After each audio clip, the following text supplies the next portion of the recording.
저희 집에 제가 어릴 때 제 기억으로는 4살, 5살 그때쯤이었던 걸로 기억합니다. 아버지가 안 계셨었어요. 사우디아라비아에서 외화를 벌어 나라 발전에 이바지하셨던 그런 분이셨습니다. 그러다 보니까 저희 어머니께서 연년생 동생인 저와 네, 연년생 동생과 저를 수년간 그렇게 키우셨습니다. 2, 3년 정도 혼자 키우셨습니다. 그러다 보니까 이런저런 오해도 참 많이 받으셨고 그러면서 재미있는 일도 많았었습니다. 한 번은 이웃들에게서 이상한 소문이 돌기 시작한 겁니다. 분명히 남편이 사우디에 간 걸로 알고 있는데 집에서 남자 목소리가 들린 거죠. 성인 남자 목소리가 들리더라는 겁니다. 그래서 남편이 멀리 가 있는 사이에 바람이 났다는 소문이 돌기 시작한 거예요. 저희 사실 외삼촌이 와 있었거든요. 그 외삼촌의 소리가 외간 남자의 소리로 들려지게 되고 확인 안 한 사람들이 이거 외간 남자와 바람이 났다 하고 소문을 낸 겁니다. 그 소문이 어머니를 참 곤란하게 만들었습니다. 시장을 가니까 수근수근 거리게 되고요. 목욕탕을 갔더니 또 때마침 등에 멍자국도 있고 막 그래가지고 이것도 외간 남자한테 맞고 다니니 뭐 이런 소문들이 참 많았었습니다. 때마침 아버지로부터 사우디에서 선물과 함께 편지가 도착을 했습니다. 그래서 어머니가 자랑스럽게 봐라, 나 바람난 거 아니다 라고 사람들에게 얘기를 해줬습니다. 선물과 편지에 담긴 그 아버지의 증표가 아버지의 빈자리를 대신 해명해 주는 역할들을 했던 것이죠. 그 사극에도 많이 등장하는 암행어사가 들고 다니는 마패도 마찬가지입니다. 암행어사는 조선시대 지방 관리들의 지적과 민생을 살피기 위해서 왕명으로 비밀리에 파견되는 그런 벼슬이지요. 그래서 암행어사로 선택을 받으면 불시에 대궐의 부름을 받아서 임금과 독대를 하게 되고 서류가 든 봉투 하나를 받게 됩니다. 봉서라고 하는데 그걸 하나 건네받습니다. 그러면 그 다음이 중요한데 이 봉서를 받게 되면 바로 집으로 돌아가는 것이 아닙니다. 대궐 문 밖으로 가서 이 봉서를 뜯을 수 있는 지정된 장소가 있어요. 거기에 가서 대궐을 향해 절을 하고 그 봉서를 뜯어서 그 내용을 확인합니다. 그 속에는 그 어사가 내려가서 살펴야 할 지역과 살필 내용들이 적혀져 있는 문서가 들어있고 또 그곳에서 더불어 수행할 관원과 노자 그리고 3마리의 말이 새겨진 산마패를 지급받게 됩니다. 이 마패가 그런 의미를 가지고 있죠. 그 왕으로부터 명령을 받은 자다라는 것을 대신해 주기도 하지만 사실 이것보다 더 중요한 것이 뭐냐면 아까 어사가 받은 봉서라는 거예요. 이 봉서의 첫머리는 임금의 친필로 이렇게 쓰여져 있습니다. 나를 대신한다. 이 한 문장이 봉서가 가지는 힘이 되어집니다. 이 봉서를 가지고 있는 어사의 힘이 되어지는 것이 바로 이 한 문장에 있습니다. 나를 대신한다. 왕을 대신하여 있기 때문에 현장에 있는 관리들이 함부로 하지 못했던 것이지요. 그 증표가 가진 힘이 바로 그러했습니다.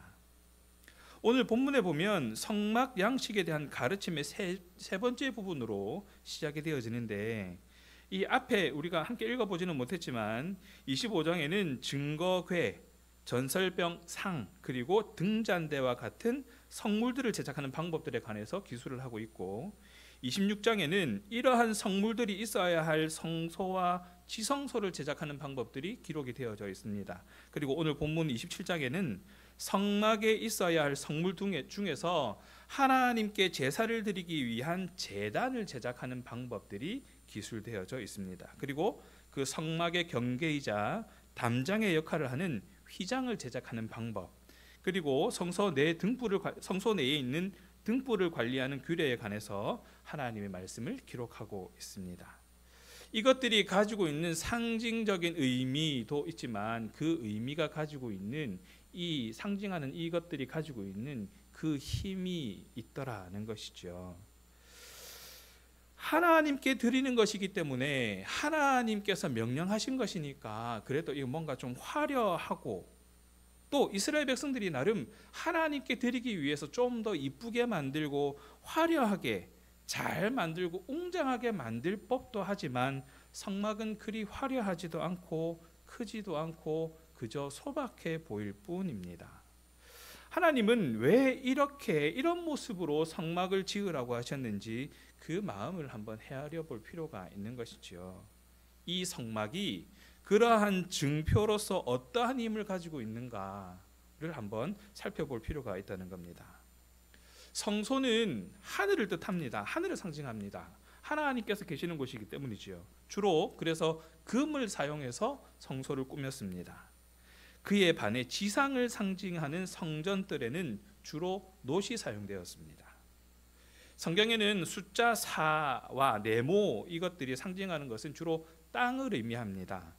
이 제단은 땅을 상징하는 성전뜰 가운데 가장 중요한 시설물로 드러나고 있는데, 이 제단의 재료는 그만큼 중요한 거니까 그만큼 귀한 재료로 만드는 것이 당연해 보이지만 하나님께서는 오늘 그렇게 명령하지 않습니다. 놋을 가지고 만들라라고 이야기를 합니다.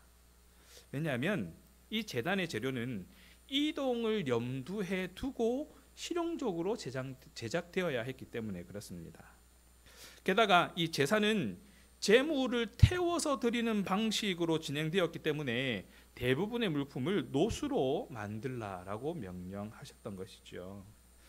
제단의 그 외부의 세부적인 모습들을 1절에서부터 7절에 쭉 기술되어져 있는 내용, 이 글만 보고 머릿속에 상상을 해보라 그러면 사실 쉽지는 않습니다. 그래도 한번 머릿속에 그려보시기 바랍니다.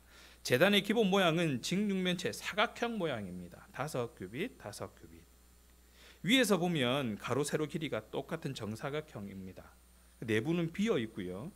바닥은 뚫려 있지 않고 절반 높이의 놋으로 만든 망을 두게 만들었습니다.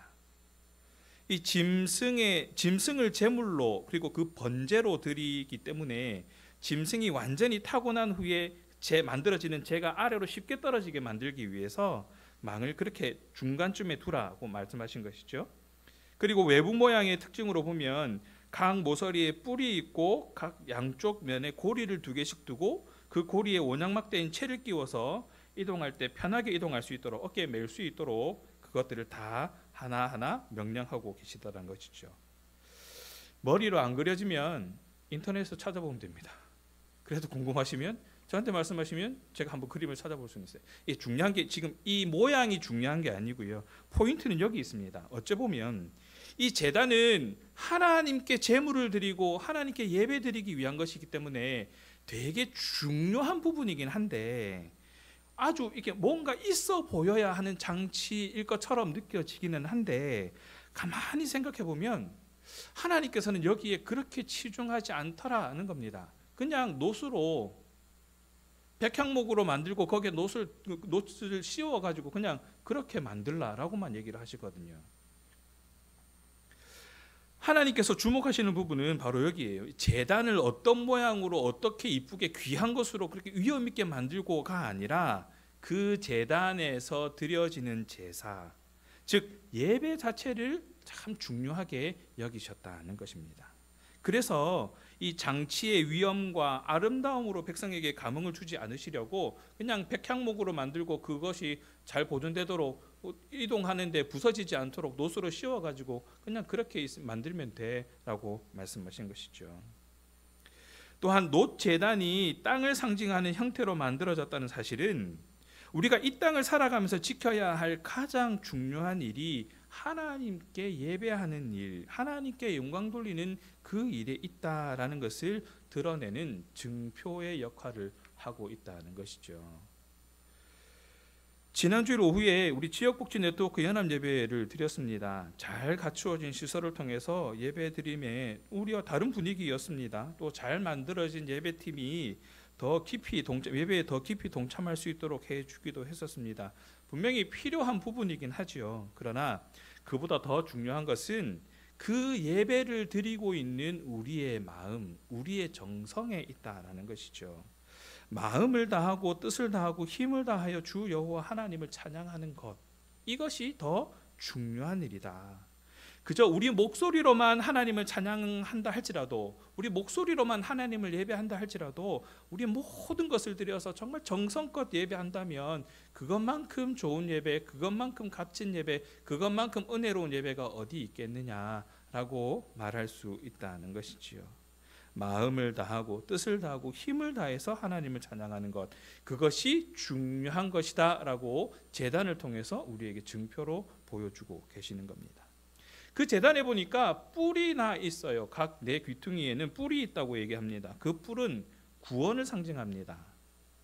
성경에는 구원을 상징하는 예가 여러 번 소개되는데, 대표적으로 시편 18편 2절에는 이렇게 얘기합니다. 다윗이 하나님을 가리켜서 나의 구원의 뿔이요 라고 찬송하는 부분이 나옵니다. 열왕기상 1장 50절에도 보면 아도니아가 솔로몬으로부터 죽임을 당할 것을 무서워하여서 제단 뿔을 붙잡고 좀 살려주십시오 하고 기도하는 장면도 나오고요. 열왕기상 2장 28절에 요압도 솔로몬 왕으로부터 죽임을 당할 것을 두려워해서 제단 뿔을 붙잡았다라는 기록들이 남겨져 있습니다. 이 제단의 뿔이 구원을 상징하게 된 것은 다른 데 있지 않고요. 제단에서 예물을 드릴 때 그 제물이 희생되어질 때, 그 목을 딸 때 그 순간에 그 행위를 통하여서 하나님께서 제물을 드리는 죄인의 죄를 사하여 주신다라는 그 의미가 있기 때문에 제단 뿔을 붙잡는 것이 죄 사함을 의미하는 것이고 구원을 의미하는 것이 되어진 것입니다. 하나님께 제물을 드리는 죄인의 죄를 사함으로써 구원받게 하신 하나님의 증표가 거기에 담겨져 있는 것이지요. 우리의 구원의 뿔은 다윗의 고백처럼 성자 하나님 예수 그리스도이십니다. 예수님께서는 구원의 뿔이 있는 제단에서 어떻게 되셨는지 우리가 너무나 잘 알고 있지 않습니까? 하나님께서는 택한 백성들과 함께 하심을 보여주기 위해서 하나님의 백성들, 이스라엘 백성들 사이에 성소를 두게 하셨지만 그 속에 있는 지성소에는 아무나 못 들어가게 하셨거든요. 옛날에는 그렇게 죄 사함을 받기 위해서는 쉽게 갈 수 없었습니다. 일반 백성들이 하나님께 나아가려면 하나님의 임재를 상징하는 장소를 바라보면서 예배할 수 있도록 은해 주셨는데 지성소에는 아무나 들어갈 수가 없었습니다. 하나님을 아무나 만날 수가 없었던 것이죠. 짐승의 피로 속죄함을 받을 수 있도록 은해 주셨는데 그 외의 것은 허락해 주지 않으셨습니다. 속죄함을 받기 위해서는 제물을 바칠 제단이 필요했고, 그러다 보니까 제사장이 범죄한 자를 위해서 제단의 제물을 시시때때로 잡아야 하는 그런 일들이 있었던 것이죠. 그런데 예수님께서 단번에 영원한 속죄를 이루시고 죄된 우리를 거룩하게 만드셔서 우리가 예수님을 통해서 감히 성소로 나아갈 수 있게, 지성소로 나아갈 수 있게 해 주셨다라는 것이죠. 그래서 예수님이 우리의 구원의 뿔이 되시는 겁니다. 그 예수님을 붙잡고 나아갈 때에 그 믿음으로 지금도 저와 여러분은 신앙을 영위할 수 있는 것이지요. 그것을 증표로 우리에게 보여주고 있는 것입니다. 그것을 우리는 기억하며 살아가야 하는 것이지요. 이어지는 9절에서부터 보면 이제는 또 성막의 뜰에 대해서 설명을 하고 있습니다. 성막의 뜰, 어떤 곳입니까? 성막의 뜰은 성소의 밖이자 성막의 내부 장소, 집으로 치면 마당이 있는 집의 마당 정도 되겠지요. 그런 마당에 해당됩니다. 이 내용은 19절까지, 9절에서부터 19절까지 쭉 내용을 이어나가면서 성막의 경계를 이루는 일종의 담벼락과 같은 휘장을 제작하는 방법에 관해서 설명하기도 하고 있습니다. 자세하게 설명합니다. 성막의 경계선은 너비가 100규빗의 흰색 세마포 휘장으로 가려지게 됩니다. 높이는 5규빗이나 되기 때문에 누구나 밖에서 안을 쉽게 들여다볼 수 없는 구조였던 것이죠. 성전들의 기둥은 5규빗 간격으로 세워졌고, 문은 하늘을 상징하는 청색, 자색, 홍색 실과 배실로 수놓은 폭 20규빗짜리 천으로 동쪽에 걸려 있습니다. 동쪽에는 출입문을 만들도록 하셨는데 그 문의 좌우 총 길이가 20규빗에 해당합니다. 이렇게 동서남북의 휘장으로 경계선으로 이루어진 이 뜰 내부에는 면적이 그리 넓지는 않지만 이곳에서 일어났던 일들을 가만히 생각해 보면 그런 거죠. 제단에 바쳐질 짐승들이 대기하는 장소입니다. 짐승들이 피를 흘리고 소리를 내는 그런 장소입니다. 그래서 피비린내와 고기 타는 냄새가 나는 장소이기도 하지요. 그래서 울음소리와 괴로움의 장소일 뿐입니다. 그러나 그 성막의 뜰은 저와 여러분의 죄를 대속하기 위해서 짐승들의 희생과 울음과 괴로움, 그리고 제사장들의 수고와 땀 흘림의 장소인 것이죠. 하나님의 은혜의 장소를 우리에게 증표로 보여주는 것입니다.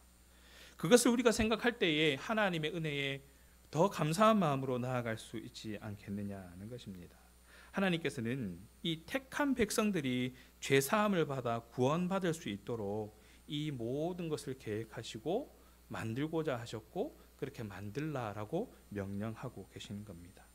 예수님께서 그 모든 일들을 감당해 주셔서 그 예수님을 통하여서 이 모든 작업들이 한 번에 다 해결되어져 버린 것이죠.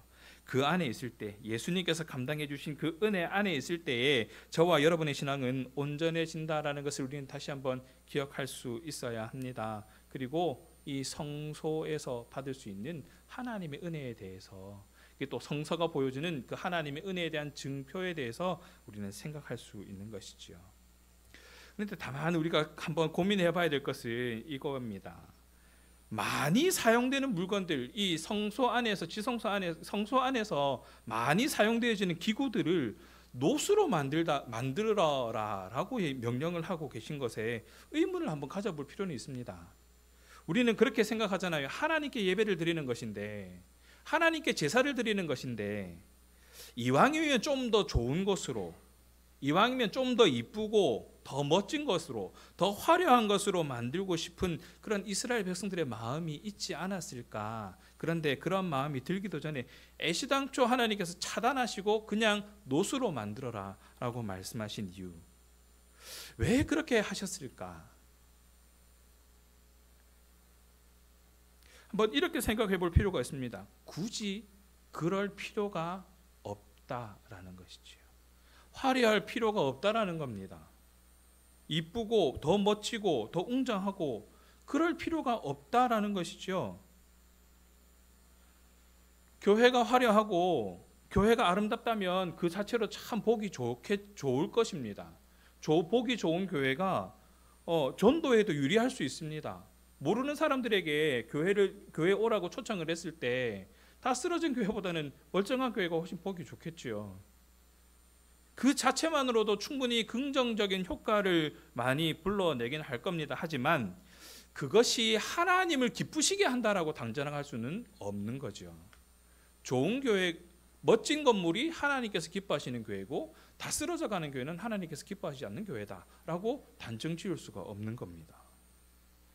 좋은 교회당을 만들어 놓고 하나님을 더 깊이 예배할 수 있게 된다면 그것만큼 좋은 일이 어디 있겠습니까마는, 좋은 교회당을 지으면서 좋은 시스템을 만들어 놓고 그래서 우리가 더 하나님을 깊이 만날 수 있었고 하나님께 더 마음을 다해 예배할 수 있었다라고 얘기하는 것보다, 오히려 우리가 이 일을 해냈다, 우리가 이 건물을 이렇게 만들었다, 우리가 이 일을 이렇게 해서 우리가 이만큼 수고를 해서 이만큼의 결과를 얻어냈다라고 얘기하는 그런 우리 자신들의 자랑거리가 되는 일들이 더 많더라는 것이죠. 그런 업적이 되어버리게 되면 하나님께서 영광받으실 자리가 사라지게 되는 겁니다. 그래서 우리는 사람의 눈이 아닌 하나님의 마음을 따라가야 하는 것이죠. 굳이 그럴 필요가 없다. 그렇게 좋은 걸로 만들 필요가 없다. 그것을 통해서 하나님께 제사 드리는, 하나님께 예배 드리는 그 일에 더 집중해야 한다라고 우리에게 말씀해 주고 있는 겁니다. 하나님께서 그리 크게 의미를 두지 않는 것에는 우리도 마음을 둘 필요가 없는 것이죠. 만약 제약이 따르는 환경이라면, 이것 때문에 할 수 없는 일들이 더 많은 환경이라면, 다음 세대가, 초신자들이 마음껏 하나님을 예배하고 하나님 나라를 경험하고 교제하고 나누는 일에 한계가 따른다면 과감하게 해야 할 일들은 해야 합니다. 하지만 이곳에서 예배하는 하나님이 드러날 수 있도록, 그들이 마음껏 하나님을 예배하고 하나님을 찾는 일에 더 전념할 수 있도록 마음과 뜻을 다하고 힘을 다해 예배하는 일들이 일어날 수 있도록 그 일에 우리는 최선을 다할 수 있어야 한다는 것입니다. 이제 성막을 운영하는 제사장에 대한 가르침이 20장 20절 21절에 시작되어집니다. 제사장의 일을 한마디로 정의하자면 성막의 등불이 꺼지지 않도록 관리하는 것입니다. 하나님은 성막을 그저 상징물로 세워놓기를 원치 않으셨다라는 겁니다. 제사장들은 등불이 끊이지 않도록 저녁부터 아침까지 항상 지켜야 한다라고 강조를 하고 계시는데, 그 등불은 또 순전하고 깨끗한 기름으로 밝혀야 한다라고 이야기를 하고 있지요. 올리브 기름으로 계속 밝혀두는 등불은 이스라엘이 드릴 수 있는 가장 좋은 불이 항상 하나님께 드려지고 있다라는 것을 표현하는 증표가 되어집니다. 하나님이 이스라엘 안에 항상 임재하셨던 것처럼 하나님을 향한 이스라엘의 정성이 하나님께 계속 되어진다라는 의미를 가지고 있는 것이죠. 성막은 결코 이방의 우상들처럼 죽어있는, 아무도 찾지 않는 건축물이 되어서는 안 된다라고 이야기를 해주고 있는 것입니다. 하나님이 언제나 우리와 함께 하신 것처럼 우리 역시 늘 하나님을 기억하고 하나님과 동행해야 한다라고 가르치고 있는 것이죠. 하나님이 창조하신 세계 안에서 우리는 끊임없이 하나님을 기억하고 예배해야 합니다. 하나님의 성소를 밝히는 등불의 기름이 불순물이 없는 그런 순수한 기름이 되어야 하듯이, 세상의 빛이라는 주님의 말씀을 따라 세상의 빛으로 살아가는 저와 여러분의 삶도 마찬가지로 불순물이 섞여져 있지 않은 순수한 기름으로서의 삶을 살아가야 한다라는 것이죠. 그러면 우리는 내 몸속은, 내 안은 어떠한 기름으로 채워져 있는가를 한번 점검해 볼 필요가 있습니다. 하나님의 말씀이 아닌 세속적 가치관으로 오염된 기름이 섞인 기름으로는 결코 하나님이 우리에게 주신 그 명령을 준행할 수 없다라는 겁니다. 세상의 빛의 역할을 감당할 수 없습니다. 빛과 소금으로 그 역할을 감당하라 하신 그 말씀을 다 우리는 할 수 없는 것이지요. 결코 주님의 참된 제자가 될 수 없다라는 겁니다. 정작 내가 내 몸속에 있는 기름을 순수한 기름으로 다시 채워 넣어야 하지 않겠는가. 그것으로부터 시작되어질 때 교회는 변화되어지고, 교회가 변화되어질 때 이 사회는, 이 땅은 하나님 나라로 더 확장되어질 줄 믿습니다. 그 첫 걸음은 바로 저와 여러분에게 있다라는 것이죠. 세상을 밝히는 빛이 되어서 이 세상을 바로잡아가는 일들은 여기에 있다라는 겁니다. 하나님을 예배하는 것, 마음을 다해 정성을 다하게 힘을 다하고 뜻을 다해서 하나님을 예배하는 것, 순수한 기름으로 채워진 우리 마음에 그 심지에 불을 붙여서 하나님을 예배하는 것들이 끊임없이 일어나는 것, 그것으로부터 시작되어져야 한다는 것이죠. 말씀을 정리해 봅니다. 엄밀히 말하면 하나님은 사실 성소가 필요 없으신 분입니다. 이사야 66장 1절에 보니까 하늘이 그의 보좌이고 땅이 그의 발판이기 때문에 굳이 성소를 만드셔서 하나님 이곳에 임하시옵소서라고 얘기하지 않아도 하나님은 언제나 저와 여러분과 함께 하고 계시다는 겁니다. 그런데 굳이 하나님께서 이 성소를 얘기하시면서 그 제단을 말씀하시면서 거기에 들어있는 도구를 말씀하시면서 우리에게 이렇게 얘기하시는 이유가 무엇인가? 하나님께서는 이러한 구조를 통해서 이스라엘이 창조주 되신 하나님을 깨달아라라는 것을 말씀하고 싶은 겁니다. 내가 너희의 하나님이다. 너희의 삶을 주장하는, 너희를 인도하고 있는 내가 그 하나님이다 라는 것을 좀 깨달아라. 이 일들을 통해서라도 늘 잊지 않도록 그 삶 가운데 늘 새겨 넣어라 라고 말씀을 하고 계신 겁니다. 당신의 언약 백성들에게 너희가 거룩하기를 바란다 라고 말씀하시는 그것을 깨닫게 하기 위해서 이렇게라도 해서 너희가 그것을 계속 기억하고 그렇게 깨달아 살아갔으면 좋겠다라는 의도가 거기에 담겨져 있는 것이죠. 우리는 성막을 통해서 하나님이 이스라엘에게 요구하셨던 것이 무엇인지 잊지 말아야 합니다. 함께 저와 여러분에게 말씀하고 있는 것이 무엇인지 우리는 잊지 말아야 한다는 것이죠.